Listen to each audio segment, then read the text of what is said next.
What does Arizona do about Brent Brennan as Arizona gets absolutely embarrassed by Arizona State at home?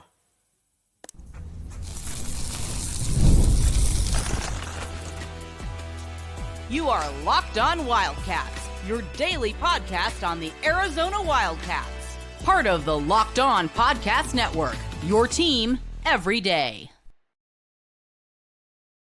Thanks for listening to the Locked On Wildcats and making this your first listen of the day. All right, Arizona loses to Arizona State in embarrassing fashion. That is the best way that you can put that. This was everything on display here across the board. Arizona just got their butts kicked. And you watch, we're going to talk about something that had no bearing on the game, but I think was indicative of the problem that is Brent Brennan. Punting. Arizona is losing these games bad, and Brent Brennan decides that he wants to punt to play field position. Arizona's already getting blown out. I talked with a couple of veteran people that I don't think would mind me mentioning this, Anthony Chimino, Craig Morgan, and they both said, I asked them, I said, is there any justification for punting there? And they said no. Keep in mind, Arizona State was scoring at will against Arizona. Not only were they scoring at will, they were doing whatever they wanted. And down 21-0, Brent Brennan has a 4th and 2 at the 45, and he decides that he is going to punt and play field position. Then he does it again, this time though trying a 55-yard field goal when 3 points don't even matter. Now, that I think is the massive problem that it comes to with Brent Brennan, is that everything is so timid. Everything is just kind of laid back, just kind of whatever the case is. And I think that is a big problem when it comes to Brent Brennan. There is no vision and everything is hesitant. And that was it. Kenny Dillingham is not punting it there. Kenny Dillingham is not taking field goals. Kenny Dillingham is going in for the kill. And Brent Brennan clearly is not cut like that. That's just not the way that Brent Brennan is. And this is a massive problem for Arizona. Again, Brent Brennan's a good dude. He is clearly not the guy that should be the football coach for the University of Arizona.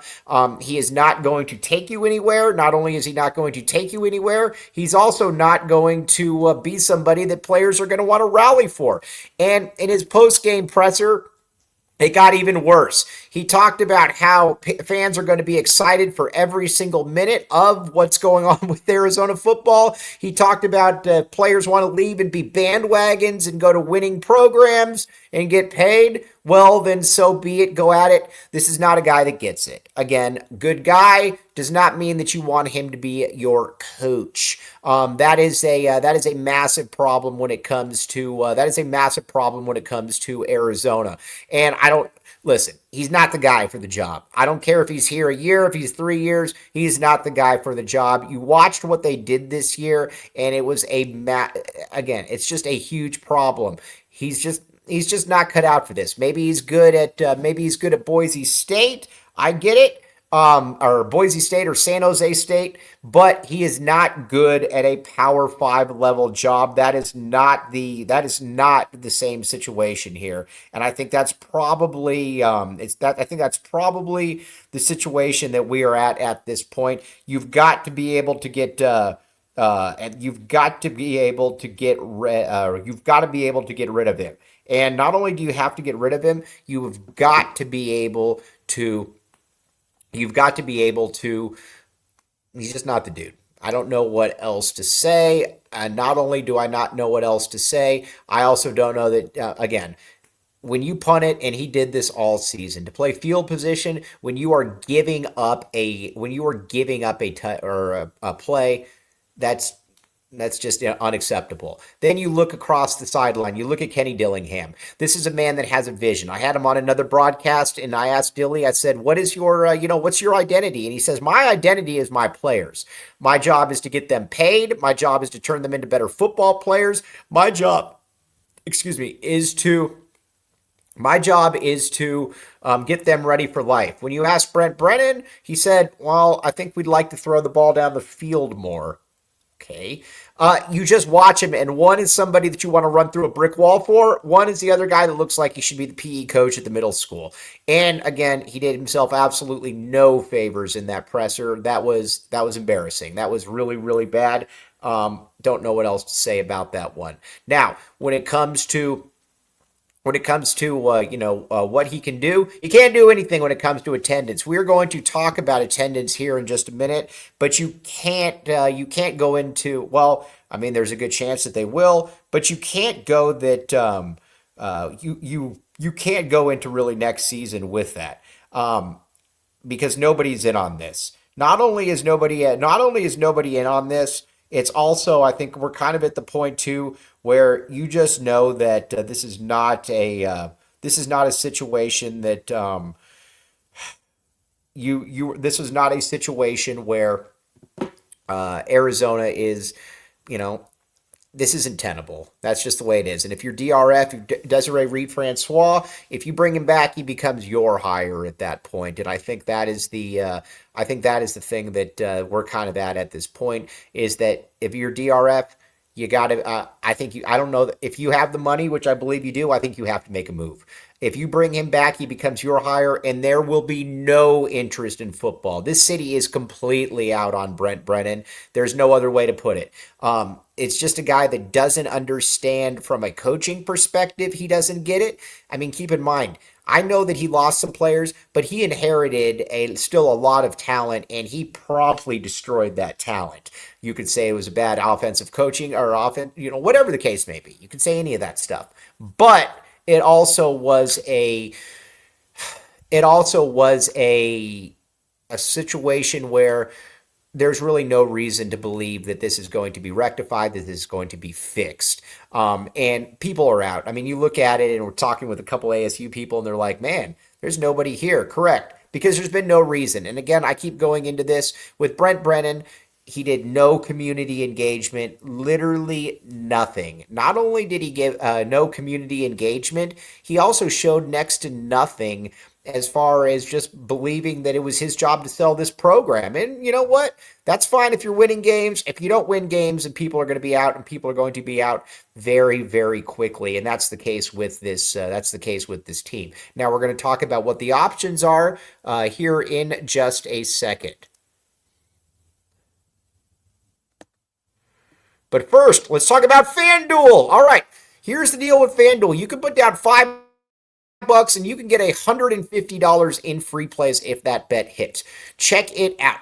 Again, got to be a new customer, but again, FanDuel, all kinds of really good stuff at FanDuel, and I think that's the exciting thing about FanDuel, is that you know that your money is good. You're watching right now. You're watching NBA. You got college basketball. You got college football, you got the NFL. This is the best time of the year. Go to FanDuel.com and check it out. Again, watching all of this stuff going on, you know that put your money in there, get a little bit of skin in the game. Check it out at FanDuel.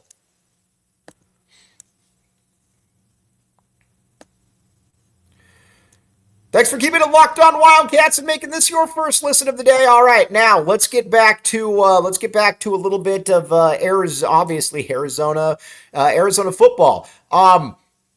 The city is out. If you're Desiree Reed-Francois, if you have the money, you have to make a move. Now, this is the epitome of the situation where the devil that you don't know is better than the devil you do, because it's impossible to do worse than what Brent Brennan did this season. It's also impossible to look at and say, this is a guy that seems to have a grand master plan. He doesn't.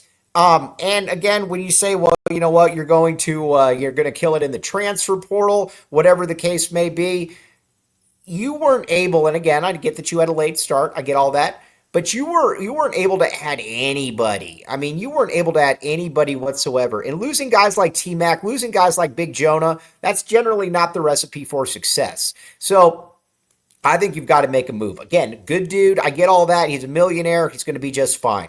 But again, when you watched him in that post-game presser, that left everything to be desired, because when he's talking about that there will be nothing more exciting than nothing more exciting, or you're going to be excited every single moment. You can't say that when you're coming off an absolute destruction. He does not get it. And then, you're talking about other things too, about how, players want to leave. Well, then so be it. If they want to be bandwagons, basically putting down the players because they might not want to be here for a program where a guy I think is somewhat incompetent. We're going to find that one out. Now, if I guess my other problem too is that if you don't have an identity, which I don't believe that he does, if you don't have an identity, then I think it's hard to sell anybody on anything. With Jed Fish, whether they're going 1-11, 5-7, I knew exactly what Jed Fish wanted to do, and everybody knew what Jed Fish wanted to do. With Brent Brennan, I have no clue what he wants to do. He said earlier, he said he'd like to throw the ball downfield more. Okay. And that's like I said, that's just kind of where we're at. Now, from an attendance perspective, the problem bringing him back is there's going to be 15,000 people at these games. And people might say, well, you know what? Just go ahead and win and they'll show up. Is there anything to lead you to believe that he's going to win? Again, if I had seen a big picture, if I had seen something, I could get it. But at the end of the day, we haven't really seen anything like that, and I think that's the part that I just keep coming back to. And everything, whether it's off the field, on the field, everything is passive. You've got to be aggressive in this day and age as a Power Four football coach, and he is none of that. He is far from aggressive, and not only is he far from aggressive, it almost looks like he kind of eschews that because again, when you're talking about continuously punting it, when you're giving up touchdowns left and right, that's not a coach playing to win. That's a coach just looking to kind of keep the game close, whatever. But you're not even keeping the game close that way. The only way you can do that is you've got to be able to try to score points, and they just didn't try to score points. Listen, now you could say, well, he just needs a new offensive staff. Cool, maybe he just needs a new offensive staff, but I think the problem with that new offensive staff is that you really bungled a lot of talent this year. You had the best wide receiver in school history. You had maybe the best offensive lineman prospect to ever come through here. You had the National Freshman of the Year in Noah Fafita. You had Josh Baker. You had Wendell Moy, and you fumbled it, man. I mean, are you going to be better next year? And then on the defensive side, you weren't able to bring in anybody that was a difference maker. You were relying on all holdovers. So, if she's got the money, I think she's got to fire him. I just don't think that there's any way that you can bring back Brent Brennan if you have the money, because then at that point it also becomes on you. And do you really want this guy to be on your resume? I wouldn't. But I think that definitely starts to become the case if you do bring him back, that he is on your resume, that he is your guy at that point, and that I think is a little bit of the issue going forward here for Arizona. Like I said, watching him though, it's all bad. There's no other way to put it.